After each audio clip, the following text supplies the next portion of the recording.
Bonjour à tous. Bonjour à tous. Est-ce que vous allez bien ce matin? Amen. Il y a un beau soleil à l'extérieur en tout cas. Soyez richement bénis en tout cas. Amen. Dieu est bon. Ce matin quand on est parti, il y avait un gros nuage et tout, il faisait froid. Et on voit que le Seigneur a chassé les nuages, il a envoyé le soleil. Il fait pareil dans nos vies. Amen. Dieu est un Dieu puissant. En tout cas, sois le bienvenu aussi. Toi qui nous suis grâce à la chaîne YouTube de l'Église.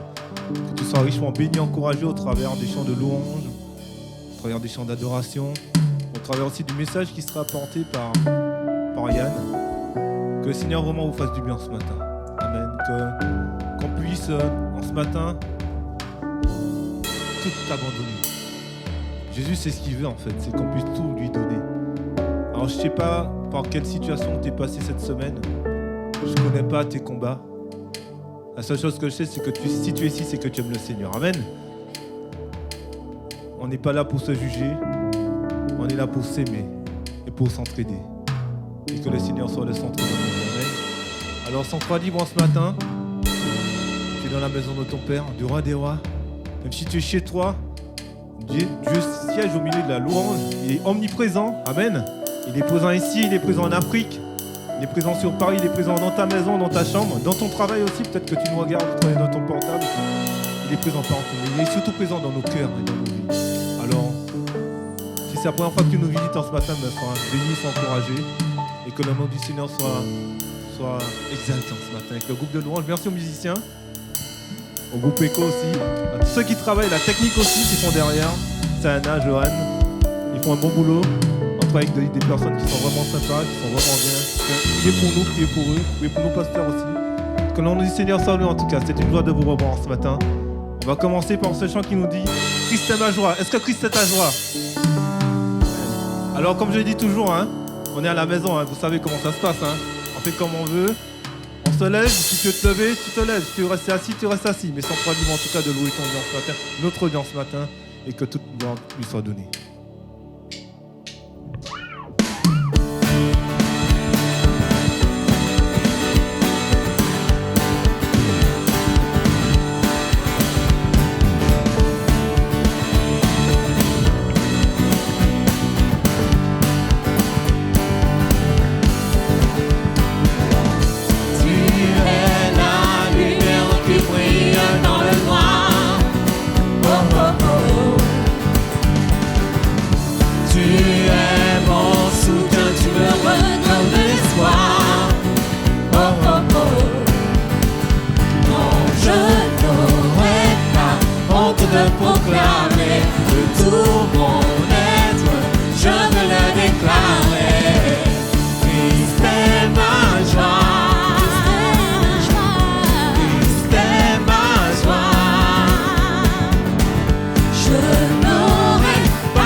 reprendre. Vous êtes d'accord? On va bouger les murs ce matin. Alléluia. Allez, on est reparti.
du troisième jour, le Fils des cieux est ressuscité.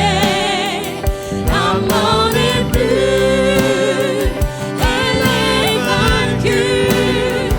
Les anges acclament, Christ notre roi. Oh, gloire au nom de notre Seigneur, gloire à son nom, à tout jamais. Nous chanterons sans tes louanges. Oh, gloire à toi, oh Dieu.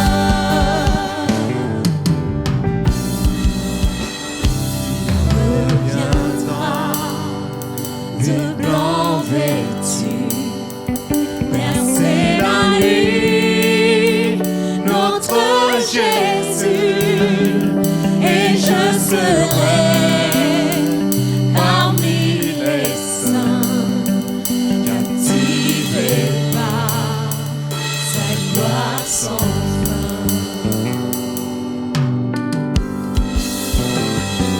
Oh, gloire au nom de notre Seigneur, gloire à son nom, à tout jamais. Nous chanterons sans fin tes louanges.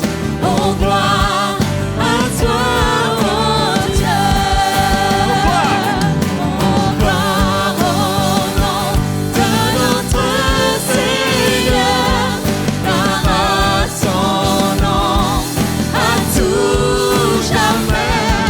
Nous chanterons sans fin tes louanges. Oh, gloire à toi, oh Dieu. Oh, gloire au nom de notre Seigneur, gloire à son nom, à tout jamais. Nous chanterons sans fin tes louanges. Oh, gloire à toi, oh Dieu. Oh, gloire à toi, oh Dieu. Oh, gloire à toi, oh Dieu. Oh, gloire au nom de notre à vous. Gloire à tout jamais. Nous chanterons dans cette louange. Oh, gloire à toi. On va le reprendre encore ou quoi? On va le confesser ce matin. Oh, gloire au nom de notre Seigneur, gloire à son nom, à tout jamais.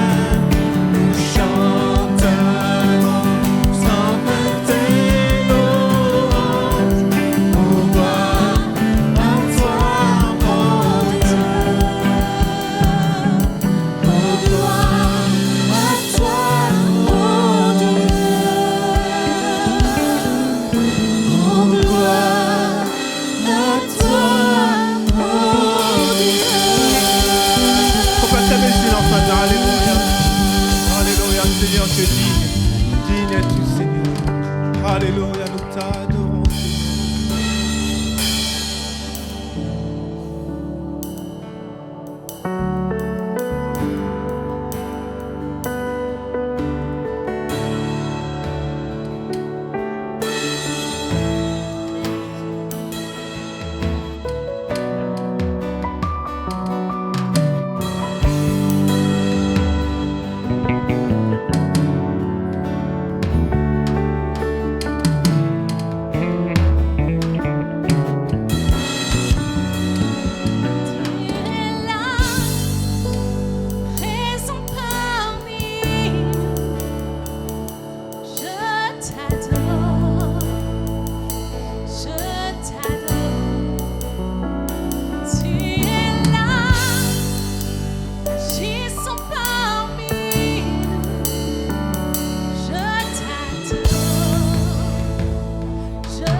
Tu es là, agissant parmi nous.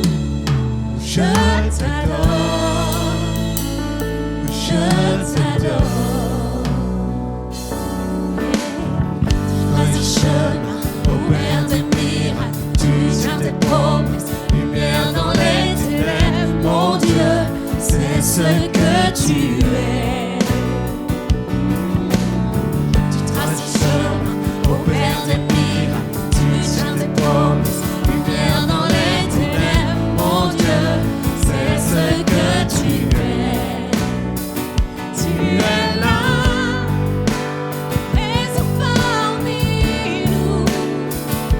Je t'adore, je t'adore.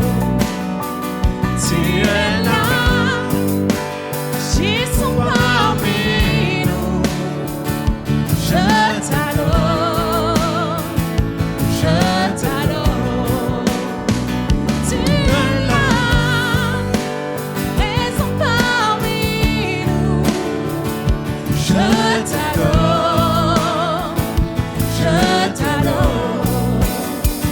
Tu es là, agissant parmi nous.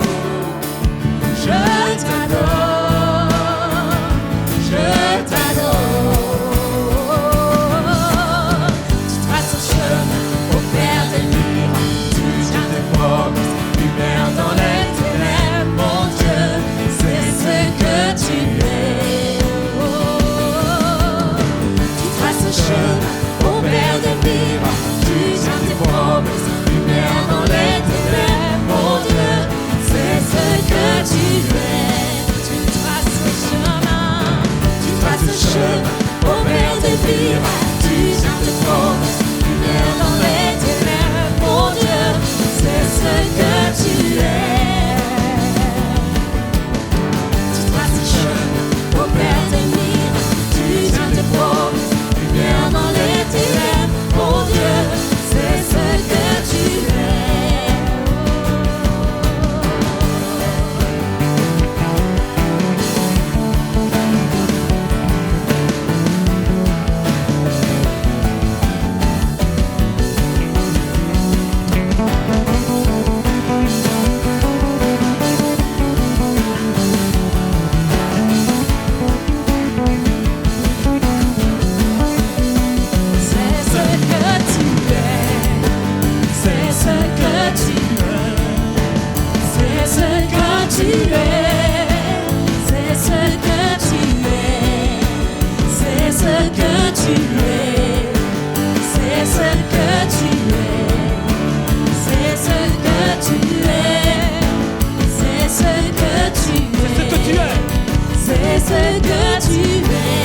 Ce matin, notre Dieu est grand et il est puissant. C'est ce que tu es. C'est ce que tu es, Seigneur. C'est ce que tu es. C'est ce que tu es. C'est ce que tu es. C'est ce que tu es. C'est ce que tu es. C'est ce que tu es. Et quand je ne le vois pas, tu es là. Et quand je ne le sens pas, tu es là. Tu agiras encore. Tu agiras encore. Et quand je ne le vois pas, tu es là. Et quand je ne le sens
lumière dans les ténèbres, mon Dieu, c'est ce que tu es. Alléluia. Oui, Seigneur, c'est ce que tu es, Seigneur. Oui, Seigneur, tu es le Dieu qui trace un chemin, Seigneur. Tu es le Dieu qui trace un chemin dans la vie de ceux qui ne t'appartiennent pas, Seigneur. Tu es le Dieu qui trace un chemin dans la vie de ceux qui se font détourner de toi, Seigneur.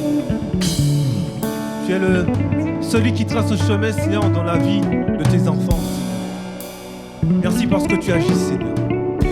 Merci parce que ta main n'est pas trop courte pour sauver, pour délivrer, Seigneur. Même si, Seigneur, je ne te vois pas, Seigneur, tu es là, Seigneur.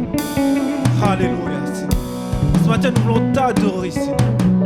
Parce que tu mérites l'adoration, Seigneur. Alléluia, Jésus.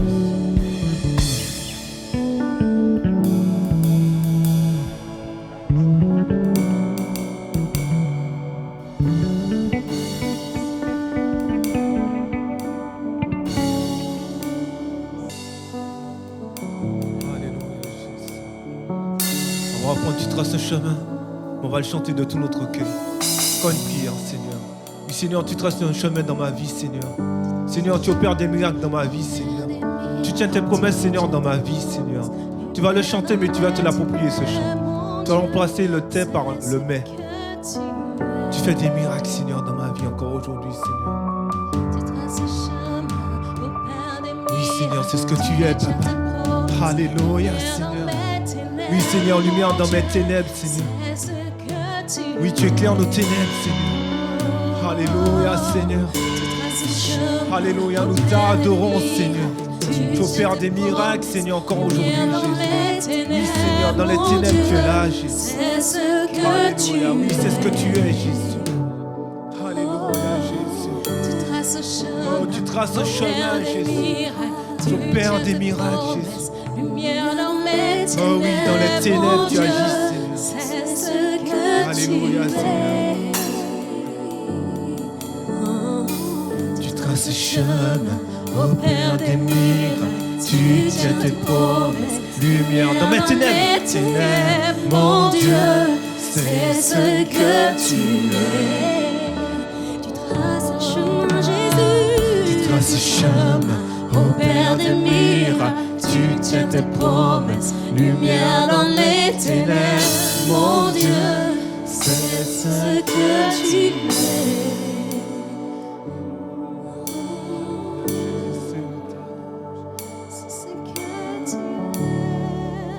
Alléluia, Seigneur, c'est ce que tu es.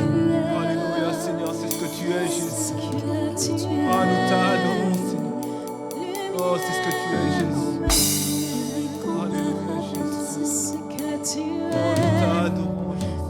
Dieu si puissant, tu es grand, Alléluia. Tu opères encore des miracles dans les cœurs brisés. Tu restaures. Oh Jésus, tu restaures. Tu rétablis, Seigneur, ce matin. Alléluia, tu restaures un cœur brisant ce matin, Seigneur. Alléluia, Seigneur. Tu guéris, Seigneur, ce matin, Seigneur. Tu passes ta main, Seigneur Jésus. Alléluia. Dans le cœur, dans les esprits, dans l'âme, Seigneur, ce matin, Seigneur Jésus. Alléluia, tu entends le cri de ton peuple ce matin, Seigneur. Tu vois les cœurs, Seigneur. Tu vois les cœurs attristés, les cœurs malades, Seigneur. Les âmes découragées, Seigneur. Alléluia, agis, Seigneur. Agis dans les cœurs, cet esprit. Déverse ton esprit, ton onction, Seigneur. Qui envoie nous ce matin dans les cœurs, dans les esprits ce matin, Seigneur.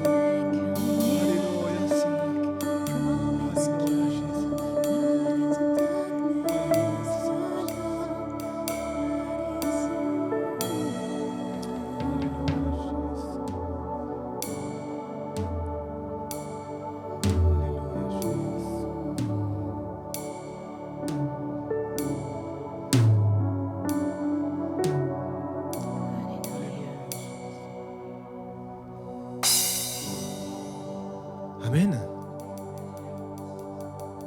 Alléluia. Je vais inviter les femmes qui ont été désignées pour le service de la Sainte Seine de vouloir se préparer, se rapprocher. On va prendre ce chant qui nous dit « Digne est l'agneau ». digne est l'agneau sacrifié. On va chanter ce chant et après ça, on prendra un verset dans la parole pour introduire ce moment de Sainte Seine. Amen.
Saint, oui, Saint. Saint, oui, Saint, trois fois Saint, et le Seigneur Tout-Puissant, qui est et qui revient. Je chante avec la création, louange au roi des rois. Oui, tu es tout pour moi, et je veux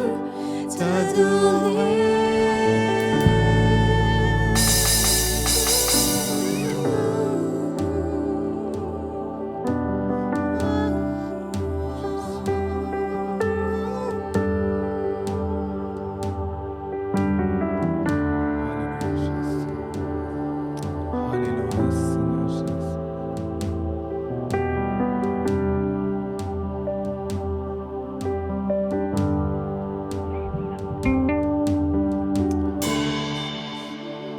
Amen. Alléluia, Jésus. On va se mettre debout, pour ceux qui le peuvent, bien sûr, et puis on va chanter ce chant de tout notre cœur, comme une prière ce matin. Et après, je vais laisser la place à Yann pour la prédication. Amen. Donc Bruno, tu peux passer avec...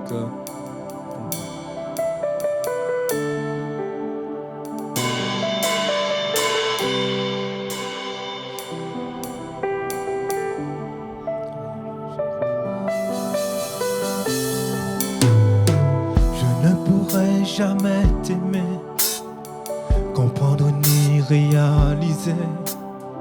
Je ne pourrai jamais saisir tout ce que tu as dû subir. Viens et ouvre mes yeux, Seigneur. Tu quittes ton trône et ta gloire. Oui, c'est pour me donner l'espoir. Et puis tes mains sont les témoins de grand amour qui fut le tien. Viens et ouvre mes yeux, Seigneur. Viens et ouvre mes yeux, Seigneur. Révèle-moi ton amour, révèle-moi ta bonté, que je puisse enfin t'aimer chaque jour. Révèle-moi ton amour, révèle-moi ta bonté, que je puisse enfin t'aimer toujours.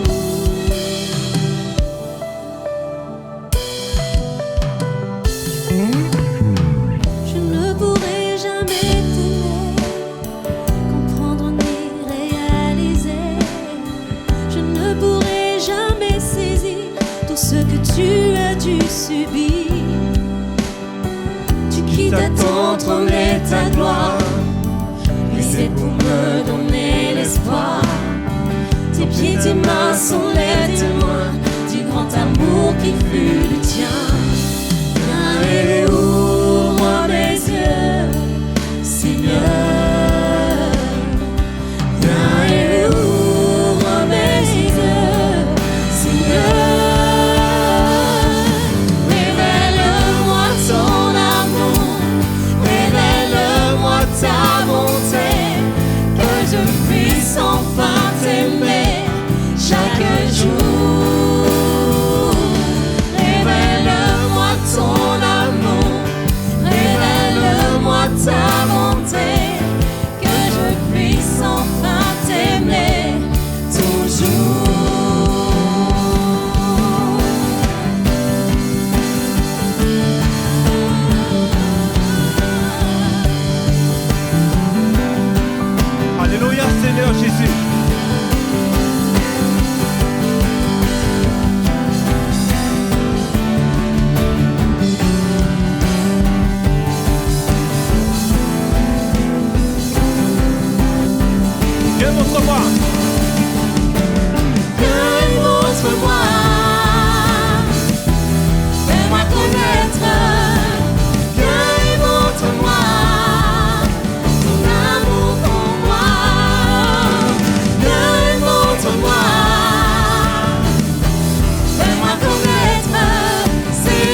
chaque jour. Révèle-moi ton amour, révèle-moi ta bonté, que je puisse enfin t'aimer. Révèle-moi ton amour. Révèle-moi ton amour. Confesse-le ce matin. Révèle-moi ta bonté, que je puisse enfin t'aimer chaque jour. Révèle-moi ton amour, révèle-moi ta bonté, que je puisse enfin t'aimer toujours.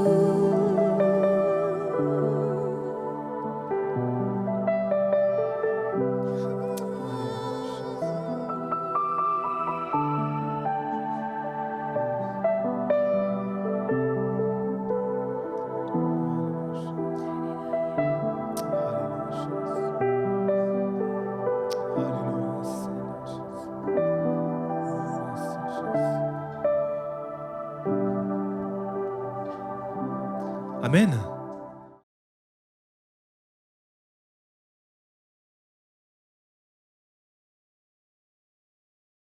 Voilà, bonjour à toutes et à tous.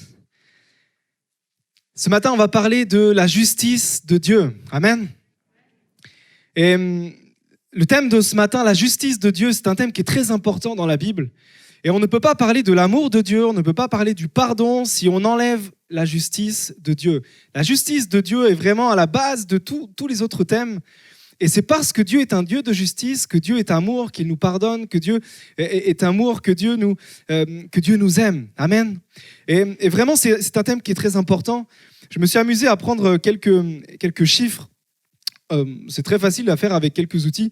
Le mot pardon dans la Bible, on le trouve 116 fois dans la Bible. Le mot amour, on le trouve 121 fois, à peu près pareil.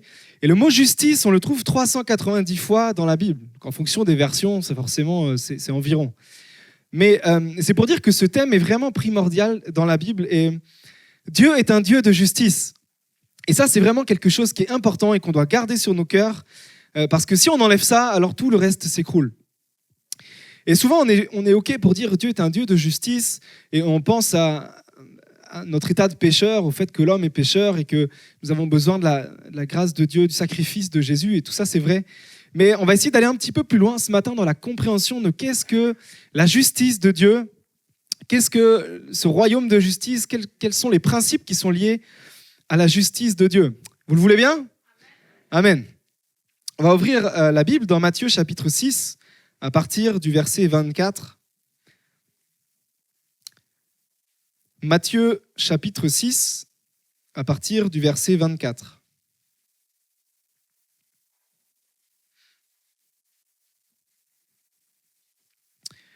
Nul ne peut servir deux maîtres, car ou il haïra l'un et aimera l'autre, ou il s'attachera à l'un et méprisera l'autre.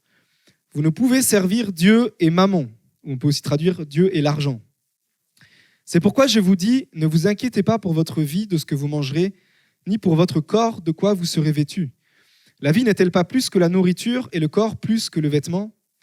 Regardez les oiseaux du ciel, ils ne sèment ni ne moissonnent, ils n'amassent rien dans des greniers et votre Père céleste les nourrit. Ne valez-vous pas beaucoup plus qu'eux ? Qui de vous, par ses inquiétudes, peut ajouter une seule coudée à la durée de sa vie ? Et pourquoi vous inquiétez au sujet du vêtement ? Observez comment croissent les lys des champs. Ils ne travaillent ni ne filent. Cependant, je vous dis que Salomon même, dans toute sa gloire, n'a pas été vêtu comme l'un d'eux. Si Dieu revêt ainsi l'herbe des champs qui existe aujourd'hui et demain sera jetée au four, ne vous vêtira-t-il pas à plus forte raison, gens de peu de foi ? Ne vous inquiétez donc pas en disant que mangerons-nous, ou que boirons-nous, ou de quoi serons-nous vêtus ? Car ceux-là, ce sont les païens qui le recherchent. Or, votre Père céleste sait que vous en avez besoin. Cherchez premièrement son royaume et sa justice, et tout cela vous sera donné par-dessus. Ne vous inquiétez donc pas du lendemain, car le lendemain s'inquiétera de lui-même. À chaque jour suffit sa peine. Amen. Et le verset clé ce matin, c'est « Cherchez premièrement son royaume et sa justice, et tout cela vous sera donné par-dessus. » Amen. Le contexte de ce passage, c'est Jésus qui parle des inquiétudes de la vie, qui parle de tous les soucis qu'on peut avoir pour essayer de se loger, essayer de se nourrir, essayer de se vêtir. Et au début de ce texte, Jésus nous invite à faire attention à ne pas servir de maître et à choisir Dieu plutôt que le maître argent. Et la question qu'on peut se poser, c'est dans quoi mettons-nous notre confiance ? Est-ce qu'on met notre confiance dans Dieu ou dans l'argent ? Alors la Bible, elle nous invite également à de la sagesse dans la gestion de notre budget. Il ne s'agit pas de faire n'importe quoi. Mais Jésus nous met en garde sur le fait de rechercher le profit, de rechercher l'argent comme objectif dans notre vie, de mettre ça en premier dans notre cœur. Et Jésus nous dit, mais ce que vous devez rechercher, c'est Dieu. Et il va terminer par ce que vous devez rechercher, c'est le royaume de Dieu et la justice de Dieu. Amen. Notre objectif en tant que chrétien, ce qu'on ne doit pas perdre de vue, c'est le royaume de Dieu et la justice de Dieu. Amen. Et ça, c'est vraiment quelque chose, un principe qui est important, un principe fort qu'on doit avoir dans notre vie chrétienne, dans notre marche chrétienne. Amen. On va essayer ce matin de voir quelques points à propos de la justice de Dieu. Et le premier point, c'est une justice qui protège les plus faibles. La justice de Dieu est une justice qui protège les plus faibles. Alors, on le voit premièrement dans les lois de l'Ancien Testament. Dès l'Ancien Testament, Dieu a donné au peuple d'Israël des lois qui permettent de protéger les plus faibles parmi le peuple d'Israël. Et finalement, les plus faibles parmi la société d'Israël. On pense aux pauvres, aux veuves, aux orphelins et tout un tas de personnes qui pouvaient être mis en marge ou qui pouvaient, à travers leurs conditions, être peut-être lésés dans leur rapport qu'ils pouvaient avoir avec les autres. Et Dieu s'est toujours mis du côté du plus faible. Et il a toujours dénoncé ceux qui profitent, ceux qui se mettent au-dessus, ceux qui profitent peut-être de la faiblesse de quelqu'un pour lui faire du mal ou pour s'enrichir ou pour le blesser ou pour l'extorquer quelque chose. Dieu s'est toujours mis du côté du plus faible. Et on va prendre quelques exemples de lois notamment données par Dieu. Exode 22, verset 20, Dieu va dire « Tu n'exploiteras pas l'étranger qui vit dans ton pays et tu ne l'opprimeras pas ». Là, il s'agit de la protection de l'étranger. Quand on est étranger dans un pays et qu'on arrive dans un pays, on est en quelque sorte en situation de vulnérabilité parce qu'on ne connaît pas les coutumes, on ne connaît pas la culture, on ne connaît peut-être pas la langue et on peut finalement assez vite se faire rejeter ou en tout cas avoir des difficultés pour s'intégrer. Et Dieu va dire, tu n'exploiteras pas l'étranger qui vit dans ton pays, tu ne l'opprimeras pas. Dieu va donner également des lois pour la protection de la veuve, de l'orphelin. Alors, c'est important de comprendre que dans le peuple d'Israël, tout était organisé autour de la famille. La notion de famille était ce qu'il y avait finalement de plus important. Et toute la vie sociale était gérée au travers de la famille. À partir du moment où on appartenait à une famille, on avait des gens qui pouvaient s'occuper de nous, on devait nous s'occuper d'autres personnes. Et du coup, on était finalement protégés par cette sphère familiale. Par contre, si on était orphelin ou si on était veuve, on pouvait finalement se retrouver à l'écart d'une famille. Et alors, perdre complètement cette protection et finalement être vulnérable. Et Dieu va donner des lois pour protéger la veuve, pour protéger l'orphelin. Exode 22, verset 21, toujours dans le même passage, il va dire « Vous n'opprimerez jamais ni la veuve ni l'orphelin ». Ça veut dire n'exploitez pas le fait que quelqu'un ait peut-être a une faiblesse parce qu'il n'est pas protégé par d'autres personnes. On n'a pas le droit de profiter de cette situation-là. Dieu va également donner, Exode 22, verset 24, toujours ce même passage d'Exode 22, « Si tu prêtes de l'argent à un membre de mon peuple, à un pauvre qui est avec toi, tu n'agiras pas envers lui comme un usurier, tu n'en exigeras pas d'intérêt. » Et là, Dieu va mettre l'emphase sur le fait de ne pas profiter de la pauvreté de quelqu'un pour s'enrichir ou finalement également de s'occuper des personnes qui sont plus pauvres. Il y a d'autres lois où Dieu va dire, lorsque vous moissonnez un champ, il y a toujours, quand on moissonne, des grains qui tombent par terre, des épis qui sont pas ramassés parce que voilà, c'est comme ça dans la moisson. Et Dieu va dire, mais laissez ces épis qui tombent là, vous en avez déjà pris suffisamment. Pour ceux qui peut-être n'ont pas à manger, comme ça, ils pourront venir se servir et auront quelque chose à manger. Il y a tout un tas de lois comme ça où Dieu va vraiment protéger les plus faibles de la société, les plus faibles du peuple d'Israël. Et c'est important de lire l'Ancien Testament et toute la Bible, mais avec cette notion de justice en tête, parce qu'elle est vraiment primordiale, elle est vraiment présente dans toute la Bible. La justice de Dieu est quelque chose de très important à ses yeux. La deuxième chose, c'est l'exemple donné par Jésus. La vie de Jésus, elle a été exemplaire en ce qui concerne la prise en compte des plus faibles, la prise en compte de ceux qui pouvaient être peut-être délaissés par la société. Et je vais lire pour vous le Luc chapitre 4, à partir du verset 16. Jésus se rendit aussi à Nazareth, où il avait été élevé, et il entra dans la synagogue le jour du sabbat, comme il en avait l'habitude. Il se leva pour faire la lecture biblique, et on lui présenta le rouleau du prophète Ésaïe. En déroulant le parchemin, il trouva le passage où il est écrit « L'Esprit du Seigneur est sur moi, parce qu'il m'a désigné par l'onction pour annoncer une bonne nouvelle aux pauvres. Il m'a envoyé pour proclamer aux captifs la libération, aux aveugles le recouvrement de la vue, pour apporter la délivrance aux opprimés et proclamer l'année de grâce accordée par le Seigneur. » Amen. Il est beau ce texte où Jésus il va prendre ce passage d'Ésaïe à son compte en disant « Voilà ma mission. Je suis venu pour les plus faibles, je suis venu pour ceux qui avaient besoin, je suis venu pour ceux qui étaient peut-être en difficulté. » Et Jésus a toujours été là aussi, dans sa vie, dans ce qu'il a enseigné, du côté des pauvres, du côté des rejetés de la société, du côté de ceux qui étaient mis à l'écart, de ceux qui étaient moqués. D'ailleurs, Jésus a souvent reproché aux pharisiens leur manque de considération pour finalement ce qu'il y avait de plus essentiel, à savoir la justice de Dieu, à savoir le fait de s'occuper de ceux qui en avaient besoin. Et les pharisiens étaient souvent préoccupés pour faire appliquer tout un tas de règles, tout un tas de petits détails de la loi, tout un tas de petites règles, et comme ça, finalement, peser un poids sur les gens. Et ils en oubliaient finalement la chose la plus simple qui était ce que Dieu nous demande finalement de prendre soin des autres, de prendre soin de ceux qui sont autour de nous. La vie de Jésus témoigne de cette bonté de Dieu pour les plus faibles. Et ça, c'est quelque chose d'extraordinaire. Amen. On voit Matthieu 5, verset 6, dans le Sermon sur la montagne, c'est ce texte important que Jésus a donné à ses disciples et au peuple. « Heureux ceux qui ont faim et soif de justice, car ils seront rassasiés. » Amen. Alors, le premier point, c'est cette justice qui est du côté du plus faible. Amen. La deuxième chose, c'est que la justice de Dieu est une justice qui sanctionne le méchant. Et on va essayer de parler un petit peu de ce terme qui est utilisé dans la Bible 337 fois. Alors là aussi, je ne sais pas à quelques chiffres près, mais il y a un terme utilisé qui est intéressant dans la Bible, qui est le terme méchant. Et on va voir que ce qui est réservé pour le méchant par Dieu n'est pas triste, n'est pas quelque chose qu'on recherche. Le méchant dans la Bible, premier point, c'est celui qui fait le mal. Et notamment celui qui fait le mal à quelqu'un d'autre.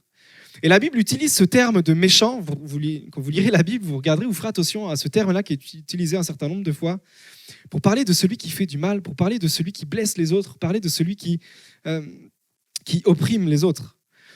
Et souvent, quand on parle de justice, on parle du péché en général et du fait que nous sommes tous pécheurs. Et c'est vrai, nous avons besoin du salut en Jésus. Mais il y a ce terme de méchant qui est utilisé pour parler des personnes qui font du mal, spécifiquement des personnes qui peuvent être dangereuses pour les autres. Et la Bible a vraiment un terme particulier pour désigner celui qui opprime, celui qui fait du mal consciemment aux autres. Et d'ailleurs, on trouve des textes qui sont intéressants. David, notamment, va parfois se demander « Mais pourquoi Dieu n'intervient pas ? Pourquoi Dieu, tout simplement, ne supprime pas de la terre les méchants ?» Psaume 94, verset 3, il va dire « Jusqu'à quand les méchants, ô Éternel ? Jusqu'à quand les méchants triompheront-ils ? Ils discourent, ils parlent avec arrogance. Tous ceux qui font le mal se glorifient. Éternel, ils écrasent ton peuple. Ils oppriment ton héritage. Ils égorgent la veuve et l'étranger. Ils assassinent les orphelins. » Et David va se dire « Mais Dieu, pourquoi tu n'interviens pas ? Pourquoi tu ne les détruis pas ? Tu es tout puissant pour faire ça. » Et pourtant, Dieu ne le fait pas. Et comme je disais tout à l'heure, le terme de méchant, c'est différent finalement de la notion de péché qui est commune pour tous. Le méchant, c'est celui qui transgresse les lois de la justice de Dieu. Tout ce qu'on a vu avant, le fait de prendre soin de la veuve, de prendre soin de l'orphelin, de ne pas opprimer le plus faible, de ne pas opprimer celui qui est pauvre, de ne pas écraser les autres. Et il y a vraiment cette notion-là dans la Bible qui est également une notion importante. La deuxième chose par rapport à cette notion de méchant, c'est que Dieu sanctionne le méchant. Et là, on trouve également tout un tas de textes. Et quand on regarde ce que Dieu réserve au méchant, à celui qui fait le mal aux autres, on n'aimerait pas être à sa place. Et ça nous encourage à ne pas devenir un méchant. Proverbe 21, verset 12, « L'Éternel précipite les méchants dans le malheur. » Psaume 129, verset 4, « L'Éternel est juste. Il a coupé les cordes des méchants. » Psaume 147, verset 6, « L'Éternel soutient les malheureux. Il abaisse les méchants jusqu'à terre. » Alors là, c'est l'Ancien Testament. On pourrait me dire, ok, d'accord, mais dans le Nouveau Testament, tout est joli, tout est beau. Il n'y a que l'amour de Dieu qui compte. Mais il y a également le terme de méchant qu'on trouve dans le Nouveau Testament. 1 Corinthiens 5, verset 13, Paul va dire « Ôtez le méchant du milieu de vous ». Et 2 Thessaloniciens 3, versets 1 et 2, « Priez pour nous, afin que nous soyons délivrés des hommes méchants et pervers. » Et on a vraiment cette notion qui est présente dans toute la Bible. Le méchant est systématiquement écarté par Dieu, systématiquement sanctionné par Dieu, parce que Dieu est un Dieu de justice. Et Dieu ne peut pas tolérer que le coupable soit tenu pour innocent. Dieu ne peut pas tolérer que le coupable soit impuni. Le péché est condamné dans la Bible, mais le méchant est particulièrement visé par la condamnation de Dieu. Et la Bible nous demande finalement d'être attentifs également à faire sortir le méchant du milieu de nous, s'il s'en trouve, s'il y a des personnes qui font du mal et qui continuent de faire du mal à d'autres personnes. La troisième chose, c'est que Dieu, dans sa bonté, laisse une porte de sortie aux méchants, qui est la repentance. Amen. Comme nous avons accès à la repentance pour demander pardon à Dieu de nos péchés, finalement de notre état de pécheur que nous sommes en tant qu'être humain, Dieu va également laisser une porte de sortie à celui qui fait le mal pour se repentir et demander pardon à Dieu. Ézéchiel 33, versets 14 à 16, il est dit « Lorsque je dis au méchant, tu mourras, s'il revient de son péché et pratique la droiture et la justice, s'il rend le gage, s'il restitue ce qu'il a ravi, s'il suit les préceptes qui donnent la vie, sans commettre l'iniquité, il vivra, il ne mourra pas. » Amen. Dieu permet aux méchants d'avoir une porte de sortie qui est la repentance. Dieu, dans sa bonté, permet à celui qui fait le mal à quelqu'un d'autre de se repentir et d'ainsi être pardonné. Et finalement, c'est le seul moyen pour le méchant, pour celui qui opprime les autres, qui fait du mal aux autres, de s'en sortir, c'est de venir demander pardon à Dieu et demander pardon aux personnes à qui il a fait du mal. La troisième chose que je voudrais voir avec vous ce matin par rapport à la justice, c'est que le pardon est un acte de justice. Le pardon est une notion qui est liée à la justice de Dieu. La notion de pardon dans la Bible, quand on lit tous les textes qui parlent du pardon, est une notion juridique. Une notion qui est liée à tous les termes de procès, de juge, d'avocat, à tous les termes d'accusation, de témoins, etc. Et Jésus va en parler de manière assez claire dans Matthieu 18, versets 23 à 35, où il va donner cette image du roi qui avait un serviteur qui lui devait beaucoup d'argent. Alors, je n'ai plus la somme en tête, mais c'est une somme assez importante. Et alors le roi va dire à ce serviteur, il va dire, mais paye-moi l'argent que tu me dois, sinon je te mets en prison. Et le serviteur, il va vraiment venir, il va se mettre à genoux, il va dire, je t'en supplie, je vais te payer, mais laisse-moi un petit peu de temps et je vais te rembourser petit à petit tout ce que je te dois. Et alors ce roi, qu'est-ce qu'il va faire ? Il va pardonner à cet homme, il va lui remettre sa dette, il va dire, je te renvoie libre, tu ne me dois plus rien. Et c'est extraordinaire parce qu'il y avait une somme importante. Et ce serviteur, il va s'en aller et il va rencontrer un serviteur à lui qui lui devait également de l'argent, mais une somme beaucoup plus petite. Et qu'est-ce qui va se passer ? Il va lui dire pareil, il va lui dire « paye-moi ce que tu me dois ». Et alors ce serviteur-là qui lui devait une plus petite somme, il va se mettre à genoux aussi, il va lui dire « je t'en prie, s'il te plaît, laisse-moi un petit peu de temps, je vais te payer ». Il va faire exactement la même situation, la même chose. Et qu'est-ce que va faire ce serviteur ? Il va lui dire « non, je te mets en prison et puis tu devras me payer tout ce que tu me dois ».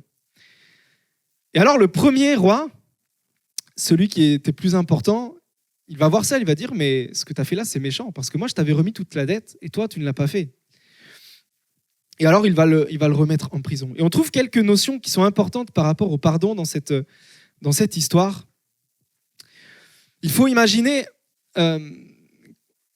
pour la notion de pardon, comme si on assistait à un procès, avec d'un côté celui qui est la victime, qui a été blessé, qui a été lésé, et d'un côté celui qui est l'agresseur, c'est celui qui a fait du mal, qui a fait quelque chose de mal.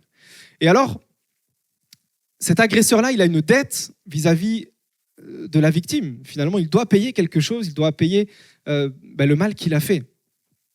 Et la notion de pardon pour la victime, c'est la notion de remettre la dette, finalement de dire « ok, la dette elle est payée, maintenant tu peux t'en aller, tu es libre, je ne porterai plus plainte contre toi, je ne te remettrai plus en procès parce que je t'ai remis ta dette ». Et c'est ça la notion de pardon dans la Bible, avec Dieu qui est au centre, qui est le juste juge. Amen. Et à chaque fois qu'il y a cette notion de pardon qui rentre en jeu, On a Dieu qui est là, le juge, le juste juge qui est au milieu, et d'un côté la victime et de l'autre côté l'agresseur. Alors on pourrait se dire, mais dans notre vie de tous les jours, il nous faut pardonner aux autres, et c'est important, effectivement, et il y a un petit peu deux notions différentes, c'est-à-dire la notion de pardon lorsqu'il y a quelque chose de mal qui a été fait, lorsqu'il y a une vraie blessure, lorsqu'il y a quelqu'un qui a vraiment opprimé quelqu'un d'autre, qui a fait du mal consciemment, qui a voulu blesser la personne de manière consciente, où là, il y a tout un processus, il y a ce procès qui a lieu. Et puis, il y a le pardon dans la vie de tous les jours, où finalement, parfois, on peut avoir des petits conflits avec les uns, avec les autres, avec ceux qui sont autour de nous, ça peut arriver. Il faut qu'on se demande, mais est-ce que je suis en conflit avec quelqu'un, est-ce que la personne, elle m'a réellement fait du mal? Est-ce qu'elle m'a réellement fait de l'injustice? Est-ce qu'elle a réellement fait quelque chose qui me fait du mal? Ou est-ce que c'est simplement parce que je suis un petit peu susceptible? Simplement parce que peut-être on n'a pas pris le temps de s'asseoir, de discuter ensemble, de parler ensemble pour résoudre ce problème? Et c'est vraiment deux choses différentes. Il y a les cas de la vie de tous les jours, on va dire les broutilles de la vie de tous les jours, où Dieu nous demande d'agir en intelligence, d'être des adultes, d'être des personnes matures, et de dire, ok, peut-être qu'on va s'asseoir, on va discuter ensemble, chacun on a nos raisons, chacun on a nos torts, et puis ensuite on se demande pardon l'un l'autre, et puis ok, c'est réglé, et puis on continue d'avancer.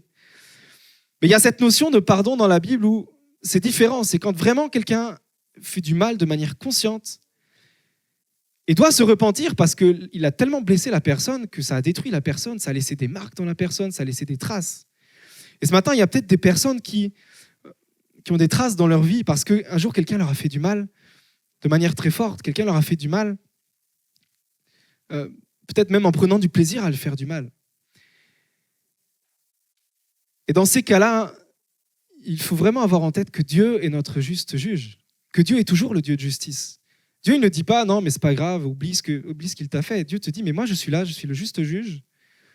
Et tant que la personne, finalement, elle ne sera pas venue te demander pardon, ou tant qu'elle ne sera pas venue me voir, moi, le procès, il est toujours en cours, le procès, il a toujours lieu. Sache que Dieu est à tes côtés. Peut-être que tu as été victime de quelqu'un qui t'a fait du mal. Sache que Dieu est ce Dieu de justice. Et toute la notion de pardon, elle est liée parce que Dieu est ce Dieu de justice. Amen. Et le pardon, c'est la remise de dette totale. Et Dieu nous dit, si quelqu'un vient te demander pardon sincèrement, si quelqu'un vient te demander de tout son cœur, il te demande pardon, il se repent du mal qu'il t'a fait, alors nous devons pardonner, alors nous devons remettre la dette. C'est dans ce cadre-là que le pardon peut avoir lieu. Amen. Le dernier point que j'aimerais aborder avec vous ce matin par rapport à la justice, et on va revenir au texte qu'on a lu en introduction, Matthieu 6, verset 33. « Cherchez premièrement son royaume et sa justice, et tout cela vous sera donné par-dessus. » Jésus nous appelle à la justice. Amen. Jésus nous appelle, nous, en tant que chrétiens, si on veut le suivre, si on veut suivre ses pas, à être des chrétiens qui agissent pour la justice, qui agissent pour que la justice de Dieu soit présente dans cette terre. Amen. Et on va voir deux points. La première chose, c'est que c'est une nécessité. On ne peut pas être chrétien si on met de côté la justice de Dieu, si on ferme les yeux sur les injustices qui sont autour de nous, si on ferme les yeux sur toute l'injustice qu'il peut y avoir autour de nous. On ne peut pas rester indifférent à l'injustice que d'autres peuvent subir lorsque quelqu'un opprime quelqu'un d'autre, lorsque quelqu'un, un plus fort, bat un plus faible. On ne peut pas rester insensible à cela parce que Dieu est le Dieu de justice et que Dieu, lui, est sensible à ces choses-là. Jésus nous appelle à être du côté des opprimés, du côté des faibles, du côté de ceux qui sont peut-être délaissés par les autres, de ceux qui sont moqués par les autres, de ceux qui peut-être qui sont laissés de côté par la société. Le royaume de Dieu est un royaume de justice. Et si nous voulons être cette lumière, si nous voulons briller, si nous voulons, en tant que chrétiens, être ce sel de la terre, donner cette saveur à cette terre, nous devons agir, être des artisans de la justice de Dieu. Amen. Ce n'est pas un appel à une révolution, ce n'est pas un appel à renverser toutes les choses, mais c'est un appel à s'engager dans les pas de Jésus, dans les pas de notre Maître. C'est un appel à s'engager vraiment pour que cette justice de Dieu soit manifeste dans notre vie de chaque jour, dans notre quotidien, dans les situations que nous pouvons vivre. Jésus va donner plusieurs exemples, plusieurs enseignements qui sont importants. Il y a la parabole du bon samaritain. On voit cet homme qui est battu à terre, qui est laissé là sur le chemin. Deux personnes vont passer, qui sont pourtant des responsables religieux. Ils ne vont même pas le regarder, ou alors le regarder, puis ils vont passer leur chemin. Et Jésus va parler de ce samaritain qui va s'arrêter, qui va prendre cet homme, qui va le mettre sur sa monture, qui va l'emmener dans une auberge, qui va payer même les frais pour que la personne puisse être prise en charge. Et Jésus va dire, mais nous devons être comme ces personnes, nous devons prendre soin des autres, comme ce bon Samaritain a pris soin de cet homme qui était là, laissé sur le chemin. Jésus va également à maintes reprises être toujours du côté du plus faible. On a l'épisode de la femme adultère qui va être accusée injustement.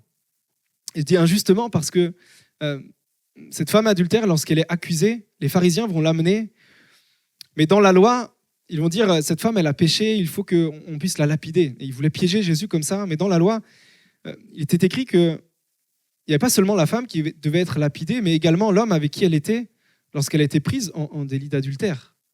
Et les pharisiens, eux, ils ont laissé l'homme de côté, ils ont amené que la femme. Et c'était injuste. C'est pour ça que Jésus va les mettre face à leurs contradictions et qu'ils vont finir par lâcher l'affaire parce qu'ils se sont dit, mais en fait, si on veut appliquer la loi, alors nous-mêmes, on a quelque chose à se reprocher.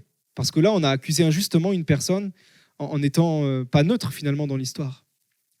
Et Jésus a toujours été du côté de la justice, a toujours été cet artisan de la justice de Dieu. Et nous devons, c'est une nécessité dans notre vie chrétienne, être des artisans de la justice de Dieu. Et la deuxième chose, c'est que c'est une priorité. Matthieu 6, 33, Jésus il dit « Cherchez premièrement le royaume de Dieu ».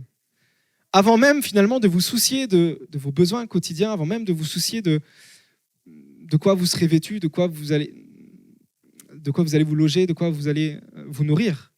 Ce n'est pas une option, ce n'est pas un passe-temps secondaire. Jésus nous appelle à chercher le royaume de Dieu et sa justice, avant même de penser finalement à tout le reste. Même si c'est normal de penser à manger, à se vêtir, etc. La version Semeur, elle dit « Faites donc du règne de Dieu et de ce qui est juste à ses yeux votre préoccupation première. » Et ce matin, j'aimerais vraiment t'engager à t'engager pour la justice de Dieu. Amen. En conclusion, on a vu que Dieu était ce Dieu de justice, ce Dieu qui était juste, le juste juge. Et c'est ça qui finalement tient tout le reste, qui tient la notion de pardon, tient la notion d'amour. Dieu prend soin des faibles. Et peut-être que ce matin, tu fais partie de ces faibles qui ont été opprimés, qui ont été blessés. Sache que Dieu est à tes côtés. Amen. Que Dieu est ce Dieu de justice. Je vous laisserai juste ce verset, Éphésiens 6, verset 14, où Paul va dire « Revêtez la cuirasse de la justice ». Et c'est dans ce texte où Paul va parler de toutes les armes, de toute l'armure du chrétien, de tout l'attirail du chrétien. Il va dire « Revêtez la cuirasse de la justice ». La cuirasse, c'est ce qui nous revêt complètement.